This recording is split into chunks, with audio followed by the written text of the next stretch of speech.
नमस्कार, जय हिंद, जय माताजी, जय सिया राम। नमामि भक्तवत्सलं कृपालुशील कोमलं भजामि तय पदां भुजं अकामनाश दामदं निकाम श्याम सौन्दरं भवाम्बुनाथ मंदरं प्रफुल्ल कंज लोचनं मदादि दोष मोचनं प्रलंब बाहु विक्रम प्रभोट प्रमेय वैभवं निसंग शाप सायकं धरण त्रिलोक नायकं दिनेश वंश मंडनम महेश साप खंडनम एवा भगवान राघवेंद्र सरकार भगवान राम આજે સમગ્ર ભારત વર્ષ નહીં, એક પૃથ્વીનો ગોળો નહીં, પણ બ્રહ્માંડના કણે કણમાં રામ નામના રણકાર જ્યારે ઉઠી રહ્યા છે. આમ જોઈ તો સનાતનીઓનો 500 વર્ષનો સંઘર્ષ, આપણા બાપ દાદાની આપણી પેઢીઓ રાહ જોતી હતી અને 134 વર્ષથી જે અદાલતમાં હું અને તમે રાહ જોઈ રહ્યા હતા. સનાતનીઓની, હિન્દુઓની ધીરજ શું છે, સંવિધાન પ્રત્યે હિન્દુઓની નિષ્ઠા અને જે ભાવના, જે રાષ્ટ્રના સંવિધાન પ્રત્યે કેવડી ભાવના છે એ પણ આપણે કરી બતાવ્યું કે આપણા ઘરે, મારા ઘરે મારે રહેવા માટે હું સંવિધાનને પૂછવા જાઉં. એવી વિશ્વની માલિકો કોઈ પ્રજા હોય તો સનાતની પ્રજા છે, સનાતની સંસ્કૃતિ છે કે આપણે 134 વર્ષ તો એ રાહ જોઈ અને 500 વર્ષ સુધી આપણા પૂર્વ સૂર્યોએ રાહ જોઈ.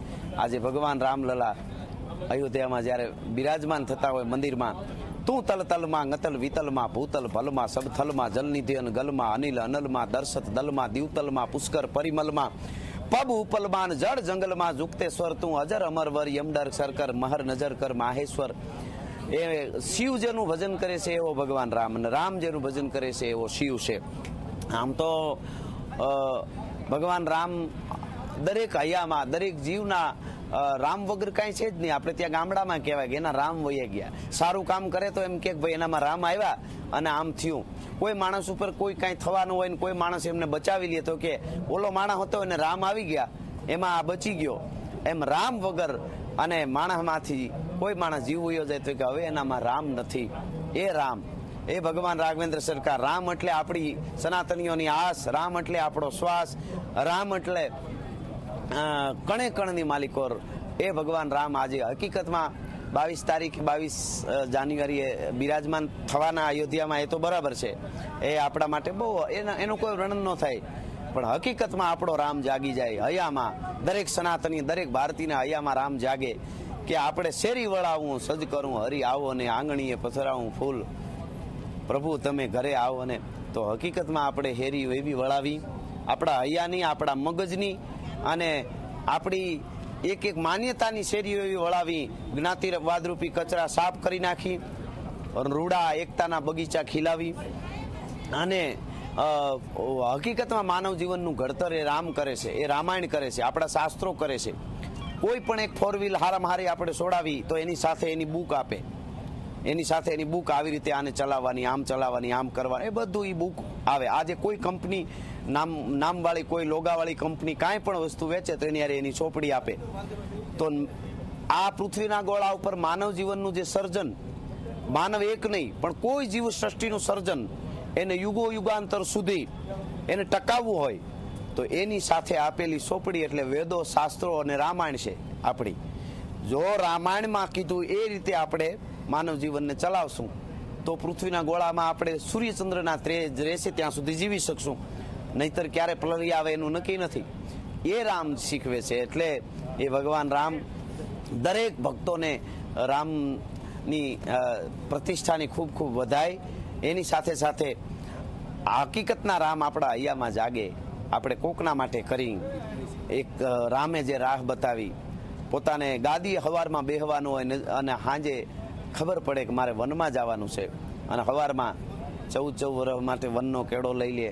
ભગવાન રામ એક એક માણસ સુધી પૂગવા માટે થઈને એનું જે જીવન છે એ પશુ પક્ષી, રામ એટલે તમે રામ થવાની કોશિશ કરો તો તમને જળ ચેતન બધાય મદદ કરે. પથરાઓ તરે કોઈ દી ના તરે, પ્રકૃતિ સાથ આપે. જ્યારે રામના કેડે પગલા માંડો એટલે કે રામનું જીવન જીવો ત્યારે ગીધડા ખાઈ જાય, ગીધડા મદદ ન કરે, એ ગીધડા તમને મદદ કરે.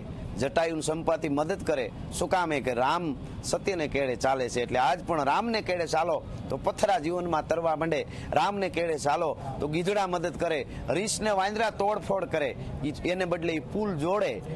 રામને કેળે હાલો તો તમારા જીવનમાં પુલ જોડવાનું કામ થાય, એક સેતુ બાંધવાનું કામ થાય, સમુદ્રની છાતી માથે પુલ બાંધી અને તમે જઈ શકો રામના કેડે ચાલો છો. એવો રામ, એવો ભગવાન રાઘવેન્દ્ર સરકાર, એ ભગવાન રામ માટે કવિઓએ કબૂતર દરિયામાં તરસ્યું થાય અને ચાંચ બોળે અને પછી પાણી ચાંચમાં કબૂતર ભરે અને એને ખબર પડે આ તો ખારું છે, આમ કરીને આમ ઉડાડે, એટલું જ અમે કવિઓ વર્ણન કરી શકીએ રામ મહિમાનો.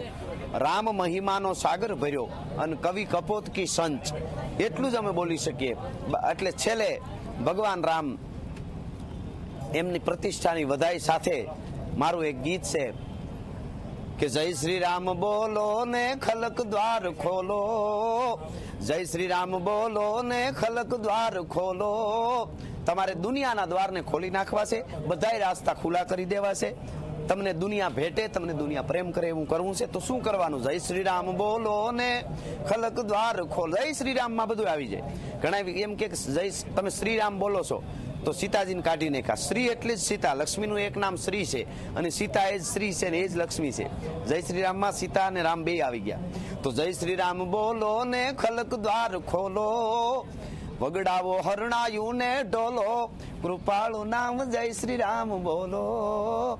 એવો રાઘવેન્દ્ર સરકાર અને ઈ ભગવાન રામ 10 કંધા રાવણ ને દળ સહિત રોળ્યો અને ભક્તરાજ વિભીષણ કોળ્યો, કૃપાળુ નામ જય શ્રી રામ બોલો. તો છેલ્લે મારે કેવું છે એટલું કે સનાતન ધર્મ ના હારા કામ થાય, ભારતમાં જુઓ હવે ભગવો લહેરાય. અયોધ્યા રાઘવનું મંદિર બંધાય, ઉજળો નવલો ઇતિહાસ લખાય. ધર્મની જીત હવે સાચી કહેવાય, મારા ભારતમાં જુઓ હવે ભગવો લહેરાય. એ મારા ભારતમાં જુઓ હવે ભગવો લહેરાય.